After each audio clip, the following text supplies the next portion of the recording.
Setiap hari, saat pria itu bersiap pergi ke kantor, Hachiko selalu dikurung di dalam rumah. Padahal, Hachiko ingin sekali ikut bersama tuannya. Jadi, ia cepat-cepat menggali lubang di tanah dan berhasil kabur dari rumah.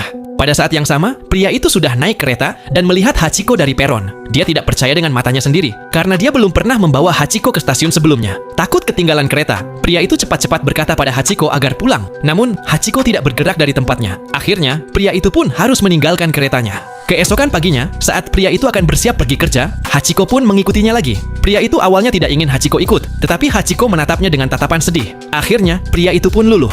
Sejak hari itu, mereka selalu pergi bersama sampai ke stasiun. Setelah sampai, Hachiko akan pulang sendiri dengan bahagia. Lalu, setiap sore tepat pukul 5, Hachiko muncul lagi di stasiun dan menunggu tuannya pulang. Tak peduli panas atau dingin, hujan atau terik, Hachiko akan selalu menunggunya di sana. Suatu hari, tingkah laku Hachiko menjadi aneh. Ia menggonggong pada tuannya dan berulang kali mundur, seakan ingin menghentikannya agar tidak pergi. Pria itu tak mengerti dan tetap berangkat. Sebelum sampai di gerbang stasiun, Hachiko datang lagi, berputar-putar di tempat yang sama, seperti mencoba menghentikannya sekali lagi. Namun, pria itu tidak mengerti maksudnya dan tetap naik ke kereta, yang ternyata itu menjadi perjalanan terakhir dalam hidupnya. Hachiko melihat tuannya pergi dengan wajah penuh kecemasan, seakan ia tahu sesuatu yang buruk akan terjadi. Tak lama kemudian, pria itu tiba-tiba terjatuh dan tak pernah bangun lagi. Sore pukul 5, banyak orang keluar dari stasiun, tapi tuannya tidak muncul. Hachiko menunggu sampai larut malam, tapi tuannya tidak pernah kembali. Itu adalah pertama kalinya Hachiko tidak melihat tuannya. Tak lama setelah itu, menantunya yang bernama Mike datang dan membawa Hachiko pulang. Hachiko tidak tahu apa yang terjadi, tetapi ia bisa merasakan kesedihan dan keheningan di rumah.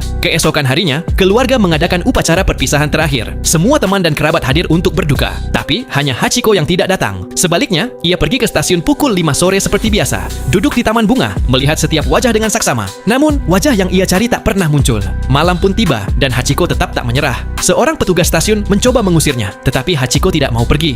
Beberapa waktu kemudian, istri pria itu meninggalkan rumah karena kesedihan, dan Hachiko mulai tinggal dengan putrinya. Tetapi Hachiko hanya berbaring diam sepanjang hari, seolah dunia tak lagi berarti. Suatu hari, saat Mike pulang ke rumah, Hachiko tiba-tiba lari keluar. Mike memanggilnya berkali-kali, tapi Hachiko tidak menoleh sedikit pun. Tak lama kemudian, Hachiko terlihat lagi di stasiun, duduk di taman bunga, menatap gerbang stasiun tanpa berkedip. Orang-orang pun heran. Mike datang dan membawanya pulang lagi. Namun, meski di rumah, Hachiko tetap diam dan murung. Putri dari pria itu mencoba menenangkannya dengan penuh kasih. Saat itu, suara peluit kereta terdengar. Hachiko langsung berlari ke arah pagar, matanya penuh harapan. Perempuan itu akhirnya mengerti. Ia tak lagi mencoba menghentikan Hachiko. Hachiko mencium tangannya seakan berpamitan, lalu berlari cepat menuju stasiun. Sejak hari itu, setiap hari Hachiko duduk di taman bunga di stasiun, menunggu sampai larut malam. Ia tidur di dekat rel, tetapi matanya selalu tertuju pada gerbang stasiun. Selama 10 tahun, Hachiko terus menunggu. Ia menunjukkan pada dunia arti cinta dan kesetiaan sejati.